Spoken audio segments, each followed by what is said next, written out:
udah muncul nih narasi buzzer yang lain menyerang ibu kerudung pink. Yang menyerang ibu kerudung pink punya nyali nggak kalian seperti ibu kerudung pink? Berani menghadapi aparat penuh senjata kayak gitu, dia dengan kerudung pinknya berani maju ke depan, membela aspirasi, membela keadilan untuk masyarakat. Kalian itu pada berani apa? Pada berani ngapain? Orang cari duit aja masih rela jadi pengkhianat bangsa. Malu harusnya sama ibu kerudung pink. Pokoknya, kalau serangannya personal, itu udah pasti dilakukan oleh pengkhianat bangsa. Kalau serangannya substansial tuh maksudnya isi dari tuntutannya, konten-kontennya, apanya, itu baru objektif dan patut kita terima, patut kita diskusikan. Dari narasi Mbak Salsa ini tentang ibu-ibu kerudung pink, justru Mbak Salsa di sini yang berpotensi jadi buser dan jadi pengkhianat bangsa seperti Roy Suryo, seperti Roy Panci mereka itu.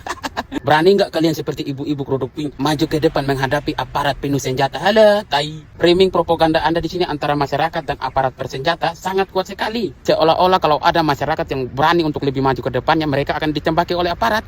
Padahal tidak. Kenapa malah menggambarkan seolah-olah demo masyarakat itu sama dengan ngajak perang aparat? Kenapa mesti takut untuk maju ke depan?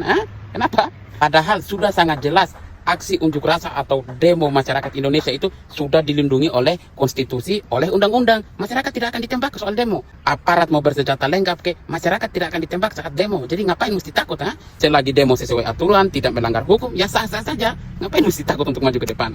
Selagi benar, negara kita memang negara hukum. Tapi kalau ada provokator yang menyesatkan, aksi anarkis yang berlebihan sampai melanggar hukum, tangkap saja Pak. Kita ini negara hukum. Siapa yang melanggar hukum, tangkap saja. Kalian harus malu sama ibu kerudung pink. Ngapain malu sama ibu kerudung pink? Justru kami sebagai anak bangsa malu apabila punya pemikiran yang sama seperti ibu kerudung pink. Ngasal aja bunyinya. Pemikiran seperti ibu kerudung pink ini yang berpotensi bisa dimanfaatin oleh orang-orang yang punya kepentingan politik lain. Atau sudah ada orang lain atau pihak lain yang memanfaatkan ibu ini untuk kepentingan politik. Atau sudah ada.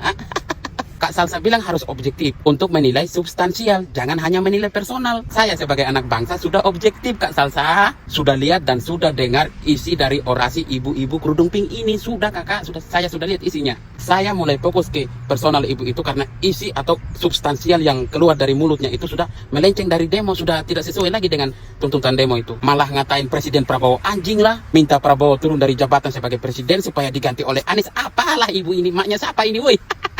Adalah yang bilang perkataan ibu itu di video adalah editan AI atau AI. Tai. Setolol apa sih anak bangsa Indonesia ini sampai percaya itu kalau video itu adalah hasil editan atau AI lah itu? Di Indonesia itu grafik AI itu belum sempurna. Jadi jangan bilang AI, sudah jelas-jelas dari grafiknya itu videonya atau bukan editan, tai, bukan AI. Kambing kalian. Kami anak bangsa tidak asal fokus ke personal ibu kerudung pink ini Kak Salsa Erwina. Semua ada akibatnya. Semua karena isi kalimat yang keluar dari mulut ibu kerudung pink ini Kak Salsa. Jadi Kak Salsa jangan asal bunyi, jangan asal menuduh kami anak bangsa yang berpikir kritis ini dengan mengatakan kami ini buser atau pengkhianat bangsa. Dengar itu Kak Salsa ya.